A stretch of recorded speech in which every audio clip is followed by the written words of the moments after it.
name is Diane King, and I am coming to you from Toronto, Canada. We are here on behalf of the League of Extraordinary Revisionists to interview German survivors of Allied atrocities.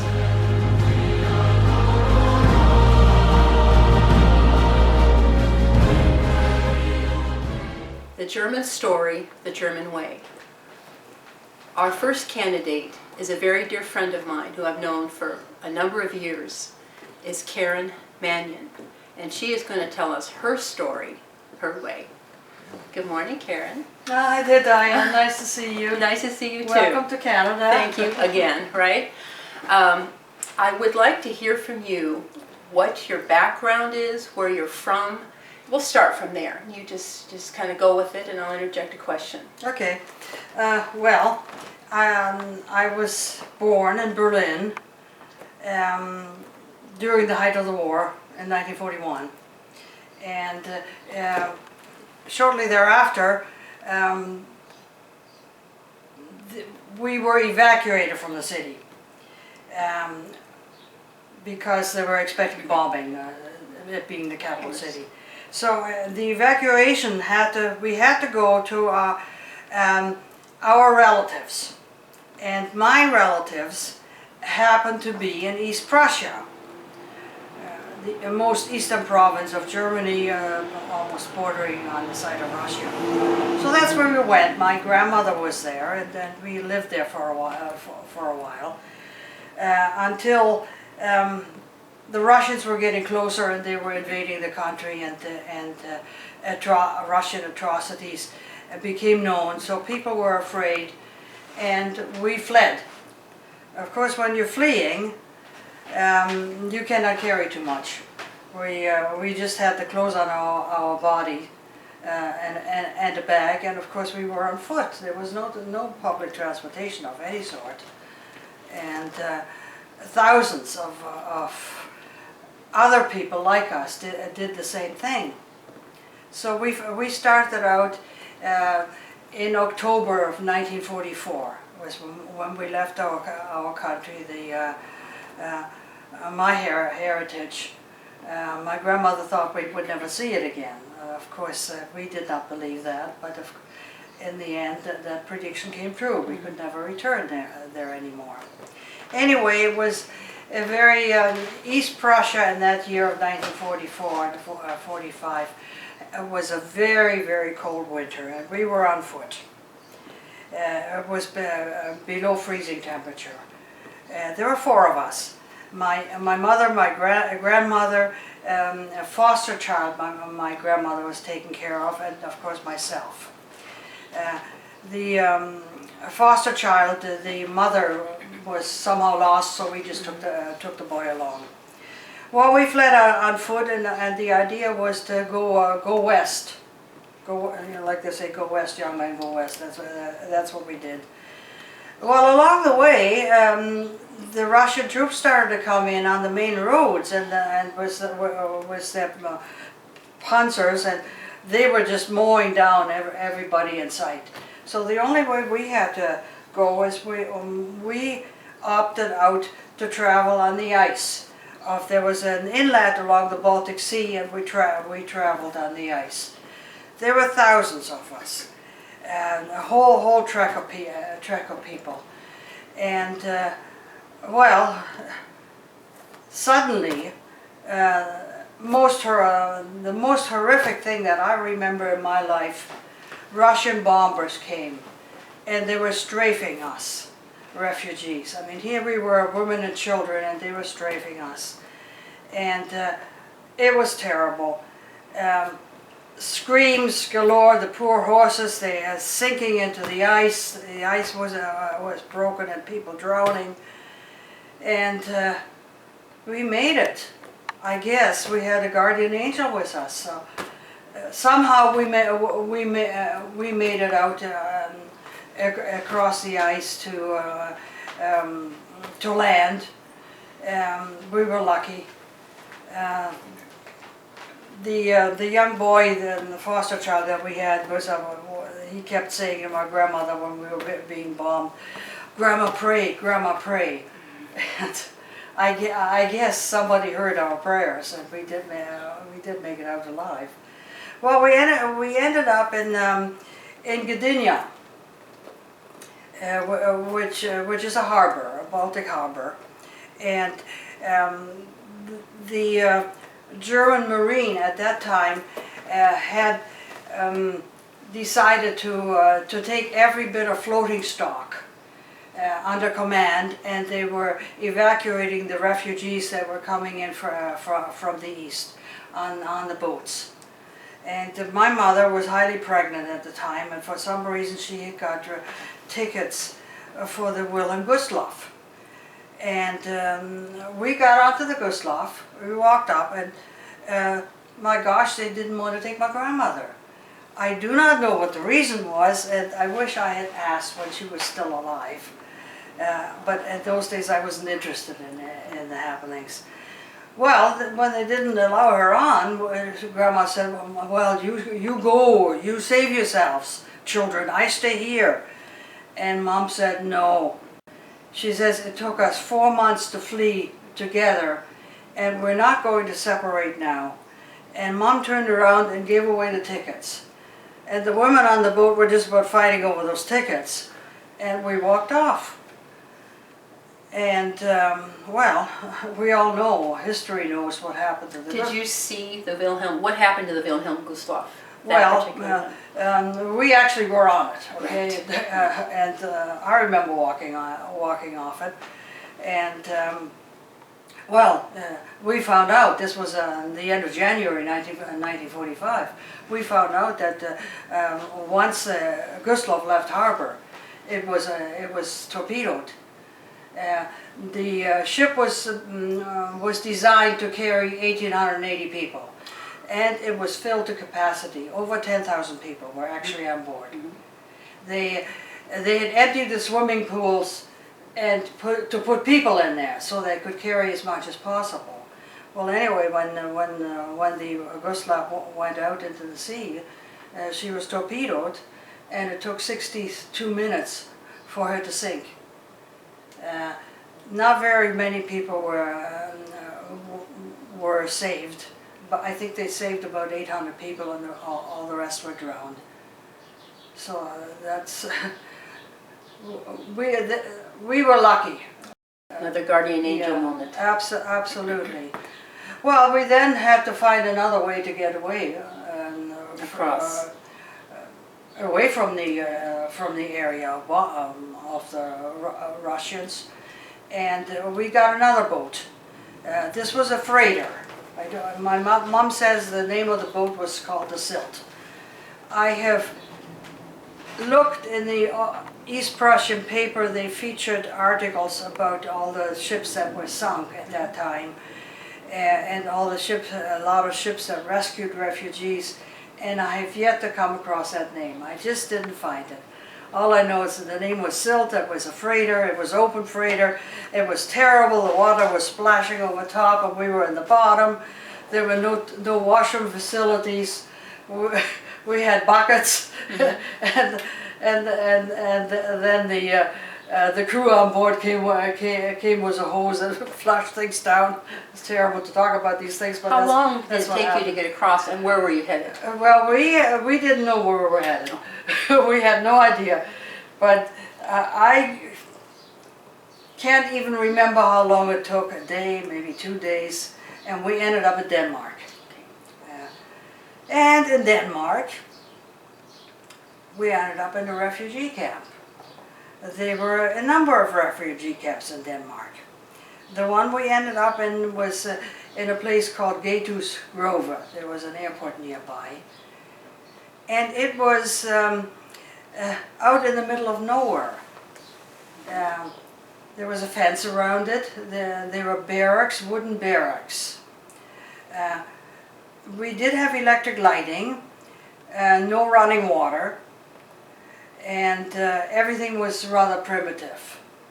In the wintertime, the snow would come through the gaps in the wood inside the barracks. It wasn't very nice, and I guess people didn't like us being there. The Danish people didn't like us being there, but there we were as refugees. And food was terrible. Conditions were terrible. I remember my mom getting up in the middle of the night and chasing bed bugs. Mom had given birth to my brother at the end of May. And so here was this little baby in the barrack, and the bed bugs were particularly for the babies. So mom was always, every night she got up and chased the bed bugs. And somehow, normally refugees are supposed to be protected according to the Geneva Convention. We were not. We were just in this place surrounded by barbed wire. And every once in a while, as a matter of fact, quite frequently, squads would come in there with guns and drawn bayonets, and they would rob us. They called themselves Danish freedom fighters. And I mean, we had so little, we only had the things that we could carry. They were particularly fond of radios, any electric appliance. My mom had a little hot plate that she used to warm up the baby's milk. And on one of these occasions when these freedom fighters came, the announcement was made that razzia, they called it razzia, raid, okay? And my mom quickly pulled the plug out of the wall for this little heating unit, and I was in bed, and she shoved it onto the blanket and the bed. The thing was red hot, and here I was lifting my legs so the blanket wouldn't touch the heating plate. Well, they didn't catch it, but and eventually took off. There wasn't anything else that they could rob from us. But this was a regular occurrence. Food was terrible. They only gave us, there was a kitchen where somebody did the cooking for us. I don't know who was in charge of the camps, but basically what we got was watered soup. There was no meat in there. Every once in a while there's a mouse floating in it, and we just lifted out the mouse and ate the soup because that's all we had. How long were you in this camp? 2.5 years. And then from there? And from there we went to Berlin. Now the rules and regulations were, because Germany had been bombed to smithereens, the problem was if they let these people out of the camps, they had no place to go to, because their homes were didn't know if they still existed. So what they wanted proof that we had a place to go to before releasing all these refugees. Well, the thing was complicated in various ways. The first year we were there, we were not allowed to receive mail or send mail,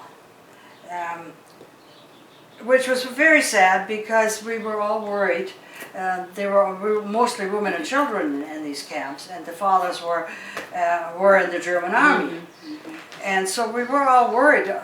We didn't know if they were alive, dead or wounded or whatever.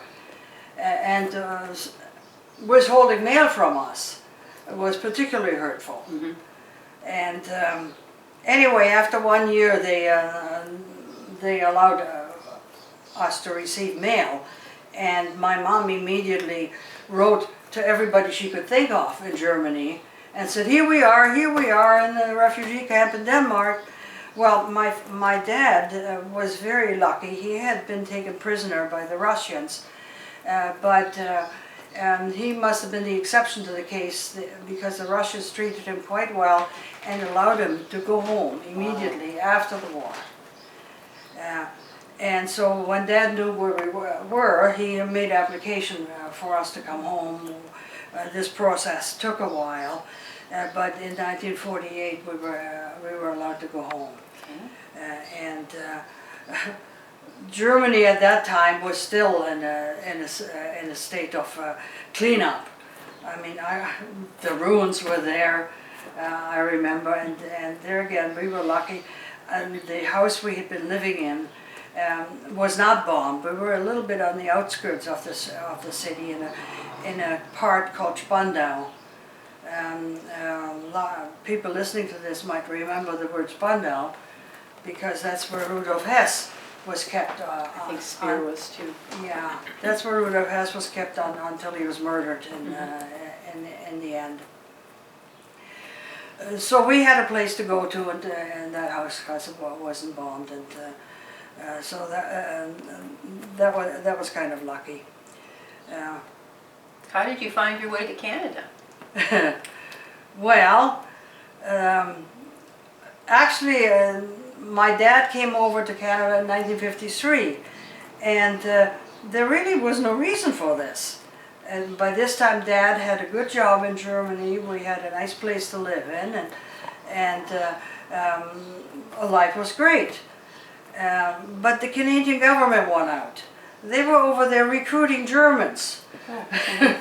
They wanted people who had some technical knowledge, and they were over there and telling us, come to Canada, the land of the future, where milk and honey flows, so to speak. So Dad was convinced. He always had an adventuresome character, and he was convinced, and he came over here, and he bought a house very shortly after. Houses were not that expensive in those days, and he had a good job. And a year and a half later, the family came over. And I was not very happy about this. I hated to leave my friends. And being in a country like this, we didn't know the language. I'd only had 1 year of school English, which really wasn't very much. You have to live among people and speak the language every day before you can compute. So anyway, it was very hard for me. I went through the Canadian high school system. It was difficult. But I listened and I learned very quickly. I assimilated, and I found that my peers were quite nice. They accepted me. It was the teachers that sometimes did not accept me, and were not very nice to me. What was the problem? I'm not sure. Was the fact that you were German? Well, I had that suspicion. For instance, when we in history class, when we discussed history, and I wanted to put in my 2 cents, wasn't put up my hand, invariably I was not allowed to speak, because I would have had a few things to say, but I was not allowed. What would you have said if you had been called on, regarding when they were talking about National Socialist Germany, for example? Well, of course I couldn't have said anything, because I knew nothing. I was, at the time that I lived there, I was too young, and after the war, we were so poor and so busy trying to make a living for ourselves. Politics didn't enter into our mind. Now, we had been through a war, we had faced a lot of atrocities, and I always felt, well, that's what happens in war, and never questioned it at all. So I really was clueless. And when the kids in school asked me what I thought of Hitler, I went home and asked my father, who's Hitler? You know, I had no idea. And well, it was later, then I found out that father explained to me that he was the leader of the German people, and I asked my mom what were things like living there, and Mom said those were the happiest days of her life when Hitler came to power, because up till that time people were starving. Nobody had most people didn't have a job, and Hitler came to power, and suddenly everybody was employed and nobody starved anymore. The riffraff was off the street, and people were no longer afraid to go out at night. So Mom had nothing but positive things to say about her life until the war started. Of course. And well, things changed very, very drastically. So here you are in Canada, growing up. At what point did you realize that your identity as a German was not a bad thing and emerging into the revisionist aspect of it? What was your awakening to this whole thing? Well, it took a long time because I married very young and I raised a family. I was very busy raising a family, and I was not interested in politics. As a matter of fact, I always, because I had experienced some negativity over here, I basically tried to hide the fact that I was German. It may have had something to do with a lot of us Germans assimilated very quickly and learned the language. It was either sink or swim, because we didn't want to talk about these experiences. They were bad experiences. It was not nice to remember the war. So many of us lost relatives, brothers and sisters, what have you. People starved to death and so on. We didn't want to talk about these things. Well, needless to say, it took me a while.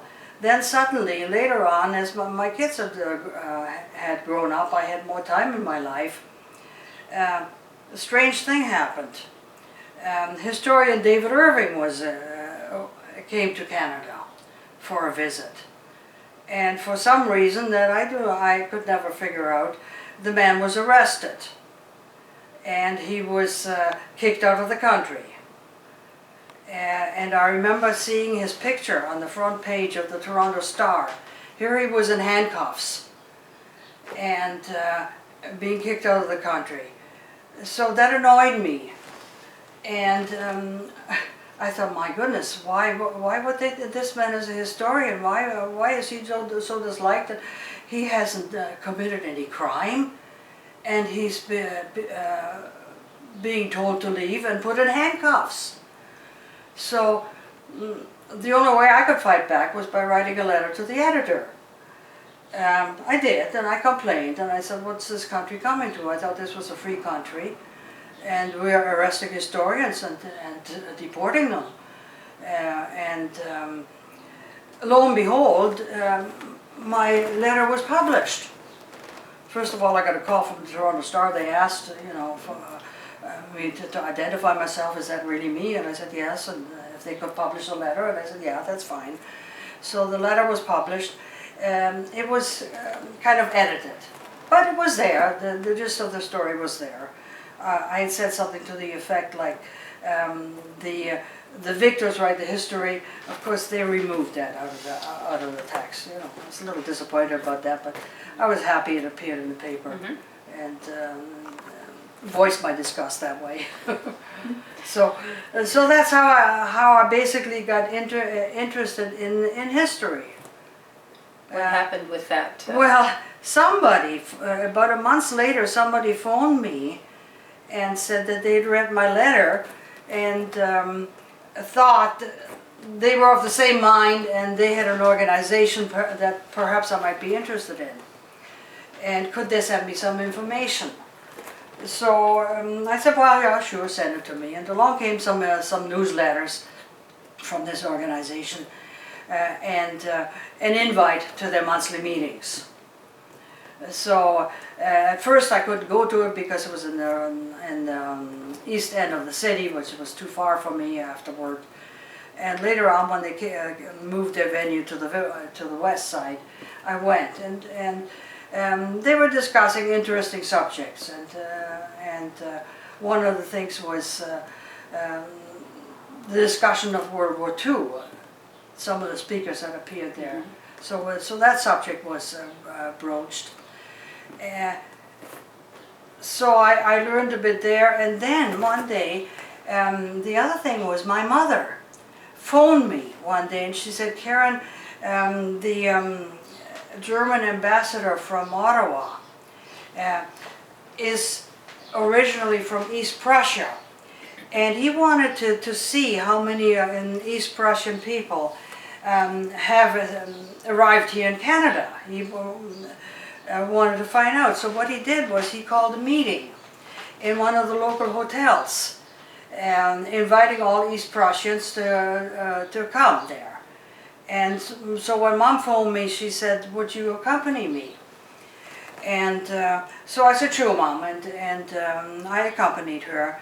And lo and behold, my gosh, the hotel was, the room that this gentleman had rented was filled to the rafters with all these East Prussian people. It was amazing. It was a wine and cheese party, so to speak.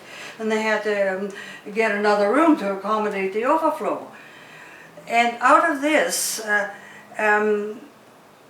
group got together and decided to start an organization for German expellees and refugees. And this organization was run by a gentleman called Ziggy Fischer. That's how we got together, and I helped them in the organization. And I went to the monthly meetings they had. They often had speakers with interesting topics. And I suddenly realized, oh my gosh, what has been done to us was criminal. I always thought these were the effects of war. But to expel 17 million people, give away 1/3 of the country to the Russians and the Poles, I mean, this isn't right. How criminal is this? And then we were kicked out, and of course I was part of this. I hadn't given it any thought before. I mean, we lost a lot. We could only have the things on it that we carried. Our house in the east is gone and left to whoever inherited it over there, because we were no longer allowed to go back.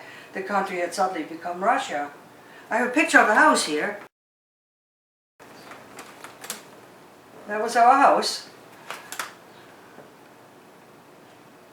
And when the Iron Curtain came down in 1989, a couple of years later, I was curious. I wanted to see if our house was still standing there, and decided to pay a visit. For we were now able to go there. Up till that time, that was Russia. We were not allowed. Nobody was allowed to enter. At least not the Germans. But we obtained a visa. They only gave us a visa for 10 days, and there was another group of people from Toronto. There were 8 of us, and we went to East Prussia, and we traveled through there. And my mom had given me a map and a photocopy of this house that I showed, and with it we found. I wanted to see if the house was still standing, and sure enough, there it was, in terrible shape. Nothing had been done since we left in 1945. Oh my goodness. It was crumbling, but there were people living in there. And as I found out later on, there were Russians in the bottom and Lithuanians in the top. And of course I went into the backyard very boldly and took photographs frontwards and sideways, every which way. And the people living in the house were peeking out from the windows, behind the curtains. They wouldn't come out.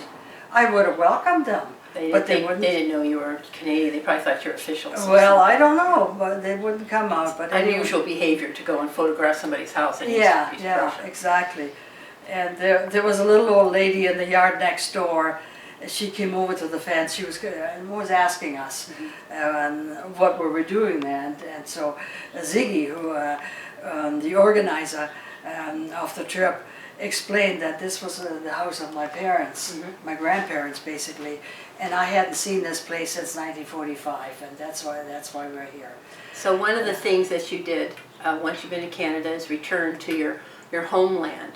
How else, in your experience, have you processed this, and what are you doing now and thinking now about all this, all the revisionist stuff, all the things you're learning about? What do you feel now? What's going on in your head now?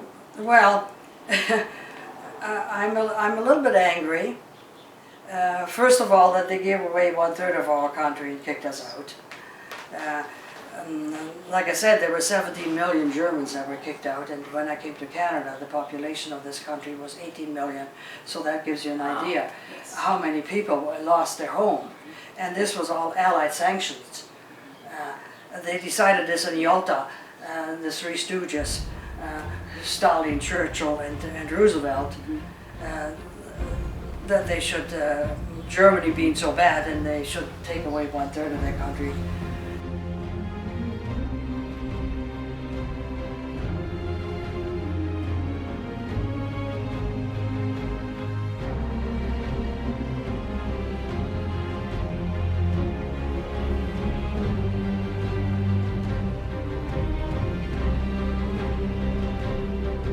Because over 3 million died en route.